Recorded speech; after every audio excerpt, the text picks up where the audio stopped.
So what I noticed in my protocol with 1,000 IUs HCG 3 times per week and 75 IUs FSH every day, and a good amount of antioxidants around, trying to impregnate my wife. Around the time that I do my fertility check, my total semen volume is like 4 or 5 milliliters, and I have about 400 to 550 million sperm per ejaculate, which is insane. I started myself on HCG right out of the gate when I started on TRT, because I know, and this is important for guys to understand, because the staying on HCG, whatever protocol you use, there's a bunch of ones that there's many different ways to cook HCG, obviously, to maintain fertility, but regardless, you will still have a drop in your sperm counts, even if you're just doing HCG on TRT. It's not LH. It's not FSH. It will drop your sperm counts. Now, if you have 100 million to start with, and let's say now it cuts it in half, which I've seen that commonly, that's probably not a problem, right? You're still going to be able to impregnate your partner with 50 million sperm. But if you have 20 million sperm at baseline, which many men do now because things are dropping, and then you go on TRT and HCG, so now you're walking around with maybe 10. Now that's a problem.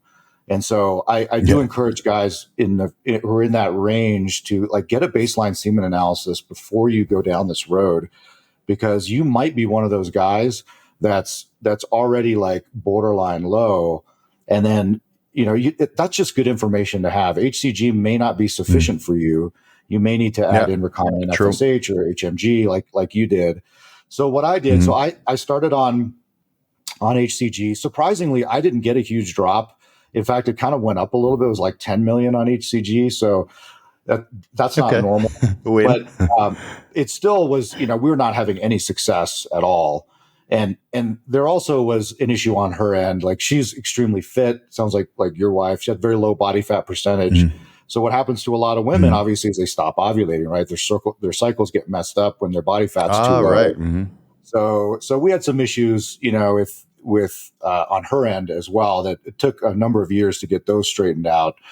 But ultimately, I went on recombinant FSH, and I upped my HCG based off of some andrology protocols that I saw in some journals. So higher doses of HCG, like 1,500 to 2,000 twice a week, and then initially 75 I used Monday, Wednesday, Friday of our recombinant FSH, and then at one point I went up to 150 to see if I would get an additional boost from that. And actually I didn't. The 75 worked. It was about the same. Oh, really? But I was able to get... So I did notice that.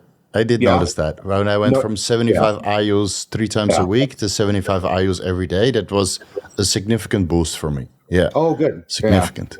Yeah. It's variable. And honestly, I typically, if you read the literature on men who've had bilateral undescended testes, they don't always get a great response, obviously, to HCG and recombinant FSH, because it's an end organ problem. And the necrotic. Yeah, it's an end organ. You're kind of like beating a dead horse. But I actually got my sperm counts up to over 20 million with that protocol. Okay. And we actually had a total of 3 pregnancies spontaneously from that. Unfortunately, all of them ended up in miscarriages. So the third one was kind of a questionable one. She had a positive pregnancy test for 3 or 4 days, and then it just went away. So it was probably very, very early. But the other 2 made it to 6, and then I think 9 weeks. So I had to do a DNC and stuff like that. But that was the first time I'd ever gotten anybody pregnant, to my knowledge.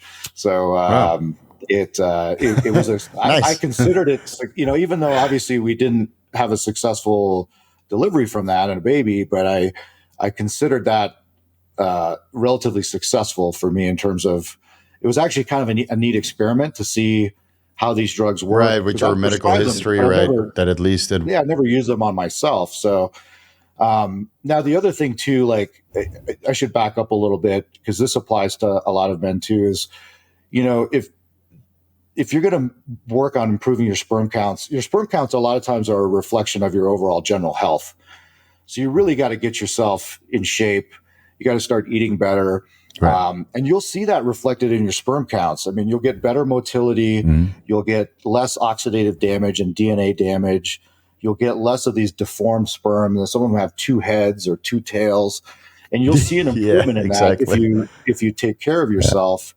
And there's actually some interesting studies with antioxidants that seem to show some benefits. So I have a little protocol that I recommend for True. men, and it's the exact same thing that I took for myself. And if anybody wants it, you can write to me. I'll send it to you. But it's not anything crazy. It's several different antioxidants, NAC, obviously vitamin C, lots of vitamin D, Right. zinc, selenium. It's all stuff that is Right. actually It's the same on taurine, carnitine, yeah, it's vitamin not E, right? It's same probably protocol stuff that people know everybody does. about. But there's data for it. Yeah. There is data for it. So it works. I know. I mean, all those antioxidants and micronutrients, they help with testicular function and prevent oxidative stress. And it's the oxidative stress in the seminal vesicles that ultimately Yes. kill your sperm. Yes. Absolutely. Because the oxidative stress in the testicles is not as much of an issue, but as soon as the semen exits the testicles and travels to the seminal vesicles, where it stays for, until it's ejaculated, that's where the oxidative damage occurs. And that's where the morphology goes down and the motility goes down. So I tell most people to really up their antioxidants around the time that they want to impregnate their wife. You don't have to do it the entire month, only, for let's say 11 days leading up to ovulation and impregnation, or attempting to. And that way, the motility and the morphology stays quite good. So what I noticed in my protocol, with 1,000 IUs HCG 3 times per week and 75 IUs FSH every day, and a good amount of antioxidants around, trying to impregnate my wife, around the time that I do my fertility check, my total semen volume is like 4 or 5 milliliters, and I have about 400 to 550 million sperm per ejaculate, which is insane. Right? That's great. I mean, that's amazing. It's amazing, yeah. And the morphology is high, and the motility is high, and it's all well above World Health Organization standards. Oh yeah, well above, but because my wife is 40. Every time we try to conceive, we have approximately a 5% chance of conception. That's right. So we've been doing 6 months already, and nothing so far. But at my age, right, even though we're both in good states of health, because you're older, and the nestling of the egg, right, to attach to the the wall of the uterine wall, right, and before it can form a life form, a baby. That it just they have a very low chance. So what I noticed, my wife's period has changed since we started conceiving, because I think the earlier steps are successful, and then afterwards something happens where it just doesn't proceed into pregnancy. So it's just I guess it's a slow process when you're older. Like it took you how many years before your girlfriend finally got pregnant? Like how many years and how many attempts? I mean, gosh, it was. We kind of went off birth control about 1.5 years into our relationship. We've been together 10 years. And then we really actively tried with the best sperm counts that I could produce, probably for about 4 years. And that's with an ovulation kit. Like we knew when she was, ovulating, she'd be like, "Hey, honey, I'm, you need to get home. Like, come on." So I drive home from work, and do my part. But just after the third miscarriage, they're very heartbreaking, obviously, and of course, especially for couples. I have a lot of sympathy. I see a lot of miscarriages in the emergency department, so having lived through that, like I understand how emotional that is for a couple that's been trying, and we decided to. I had been saving up money, and we just decided to go through the IVF route because, she's 35. She's 35 now. And really, like you were saying, as you get older, I mean, it doesn't get easier as you get older, for a woman to get pregnant, and there's more issues with, genetic problems and stuff like that. So, and we were really lucky. I think we got 5 or 6, I've lost track, like pretty good quality embryos. We implanted the first one, which is a female, and it didn't take, unfortunately, because there's about, for her age, this is what the doctor told us, we had about a 60% chance of it taking. and Right. becoming a full pregnancy, per attempt. So the first one didn't work, and then the second one with my son was successful, and it's been pretty amazing. So next month we go back up to Portland to do baby number 2. So we'll see how it Oh, works, there you because we go. still have all the eggs Exciting. on ice. Yeah. So I've come Okay. off of HCG now. I feel like I'm probably good on that. I've been on HCG forever, and I'm one of those guys. I don't know that I felt any different on HCG than off of it. So it's like I don't know that I really need it for my protocol now. Oh, really? So I'm off of it right now, and I can always revisit that later.